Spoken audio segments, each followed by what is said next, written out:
Well, a number of you have asked me about where I'm playing now. Here it is, Penney Memorial Church. It's the organ console. I've been practicing for a while.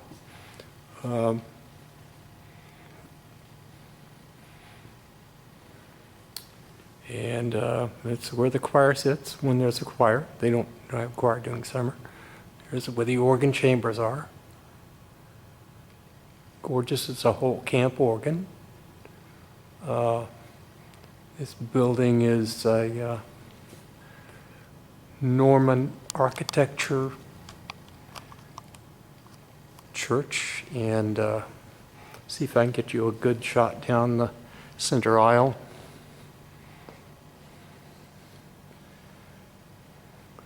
Nice vaulted ceiling, wood.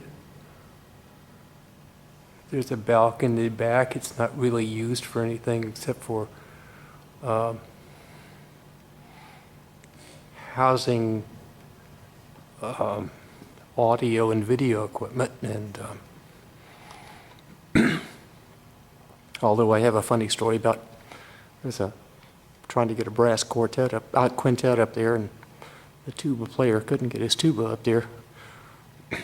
I'll show you why in a few minutes, but let's walk to the back of the church here so I can give you a shot from the other end.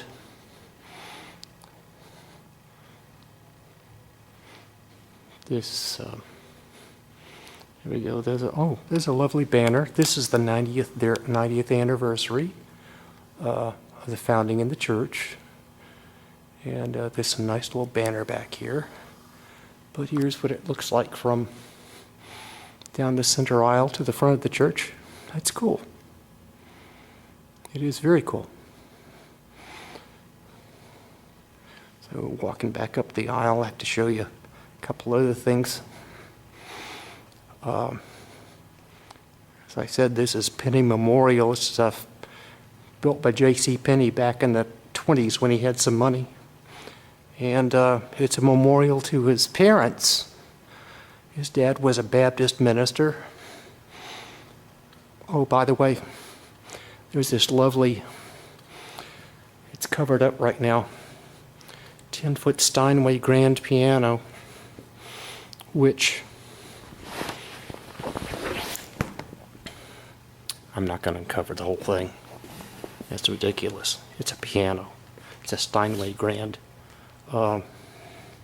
Came out of J.C. Penney's New York City apartment. Everybody has a 10-foot grand piano. Okay, we're good. I don't know if you can read this. To the glory of God and in loving memory of Alberta, here we go, Alberta Hess Penney, who was his mom, by their sons, and they're their names. I'm not going to read them. You can read. And beyond this door is what they call the lecture room, which is where the choir warms up. And they're adding on to this facility, but there's a picture of J.C. himself.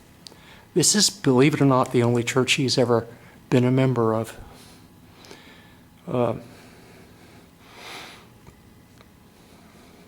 Anyway, that's it. But I got to show you, like I said, this is Norman architecture, so I have to show you another little. Okay, there is a balcony up here, and you saw the balcony in the back of the church. But we open the door, and it's one of those spiral stairways. And I ain't going up the stairway. I don't like climbing stairs, especially spiral stairs. But it goes up to the second floor, and the other balcony in the back has a stairwell identical to this, except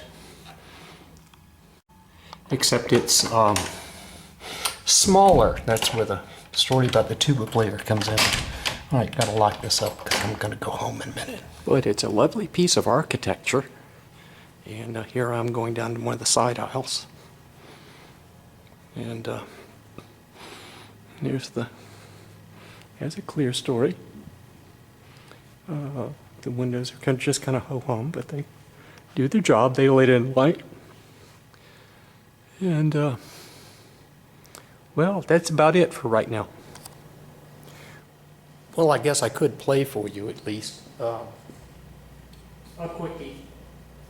I don't have a tripod, so I have to. Anyway, you'll live.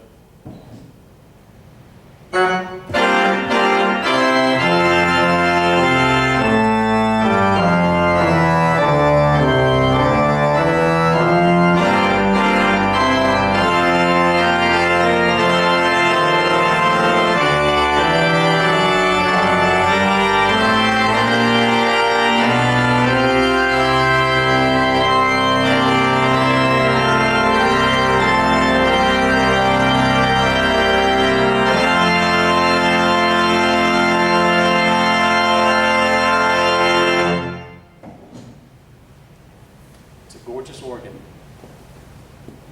Absolutely gorgeous organ.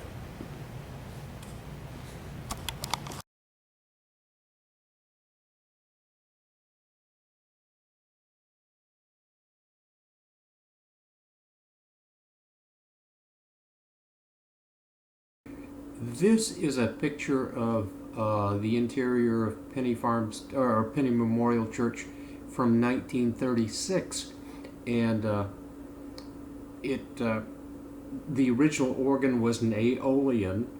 I don't know if it was a player. Many of them were players. The Aeolian organs that I know that have been refurbished and are still in existence are like at Biltmore Mansion in Asheville, and the John Ringling House in Sarasota, and also George Ringling's house in Sarasota, which is now the library for New College.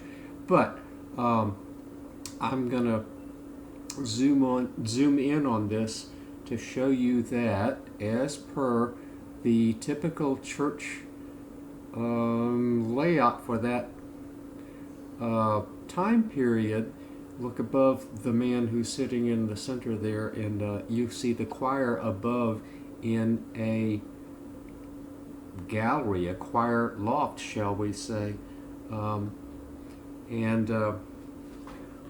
the age of the congregation in the choir is not such that they could get up there anymore. They would have to travel up those those spiral stairways that I showed you earlier, and but anyway, that space is now filled in by the new Holtkamp organ. It was brought out more into the church.